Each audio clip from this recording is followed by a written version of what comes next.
Everyone, कैसे हो आप सभी। स्वागत है आप सभी का इंडियन फूड फ्यूजन में। मैं लेकर आई हूँ बहुत ही लाजवाब दही वाली परवल और बहुत ही टेस्टी पराठे बेसन एंड आटे का। तो चलिए देख लेते हैं।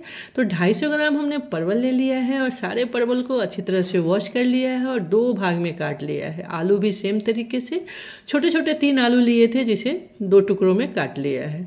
यहाँ ले लिया है 1 बंच धनिया पत्ती, 1 इंच का टुकड़ा अदरक का, 3 हरी मिर्च या आप अपने स्वाद के हिसाब से ऊपर नीचे कर सकते हैं। इसकी अच्छी तरह से चटनी पीस लेनी है।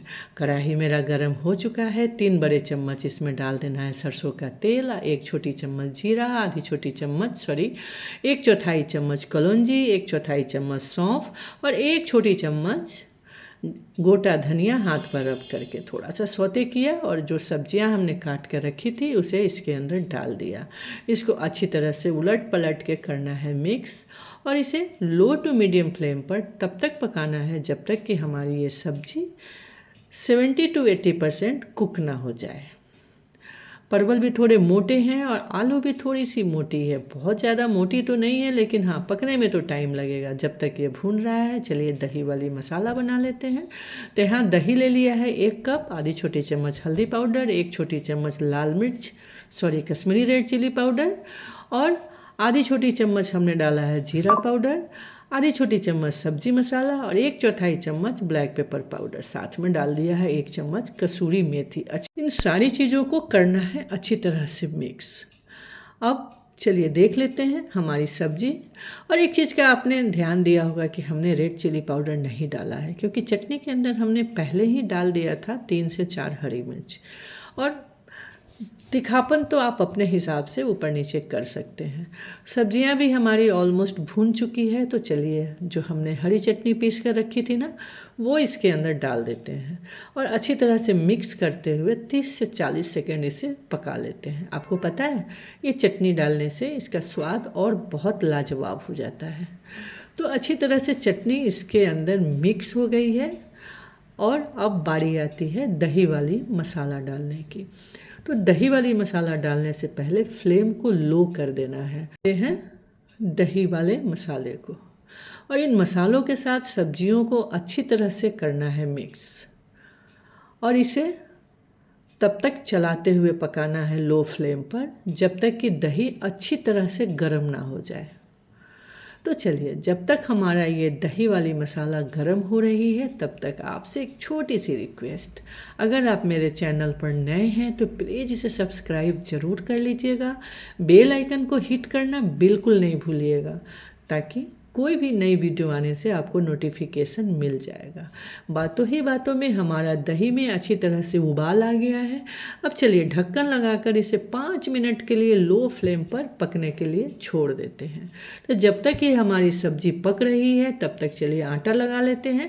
तो एक मिक्सिंग बाउल के अंदर हमने ले लिया है 1 कप गेहूँ का आटा, आधा कप बेसन और इसके साथ ही हमने डाला है 1/4 चम्मच कलौंजी, 1/4 चम्मच सौंफ और 1 चम्मच हमने डाल दिया यानी छोटी चम्मच सफ़ेद तिल, स्वाद के हिसाब से नमक और बिना किसी मोयन का इसे अच्छी तरह से मिक्स कर लीजिए और थोड़ा थोड़ा पानी डालकर एक डो लगा लेते हैं सेमी सॉफ्ट।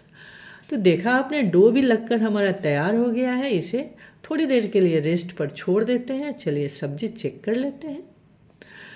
तो यहाँ पे हमारी सब्जी ऑलमोस्ट कुक हो गई है लेकिन ग्रेवी नहीं है, यानी कि आप इस स्टेज पे इसे बंद कर सकते हैं क्योंकि ऐसे भी बहुत टेस्टी लगती है लेकिन ड्राई है और हमें थोड़ी सी ग्रेवी चाहिए, लटपट ग्रेवी।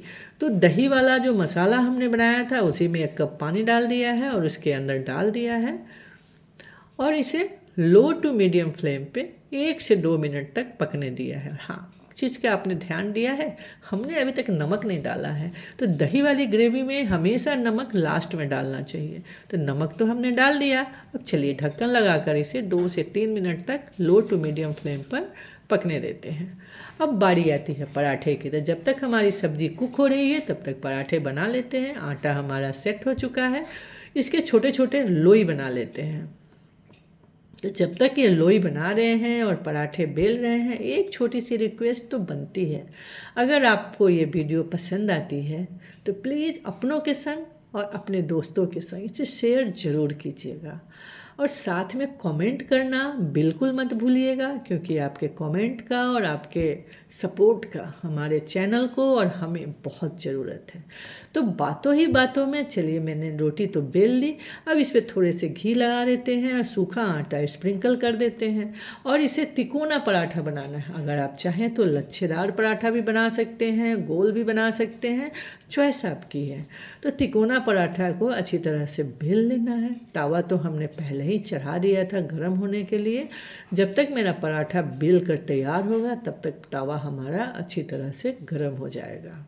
और हाँ, हमने सब्जी में ना तो लहसुन का इस्तेमाल करी है और ना ही हमने प्याज डाला है, क्योंकि सावन के महीने में बहुत सारे ऐसे लोग हैं जो लहसुन और प्याज नहीं खाते हैं।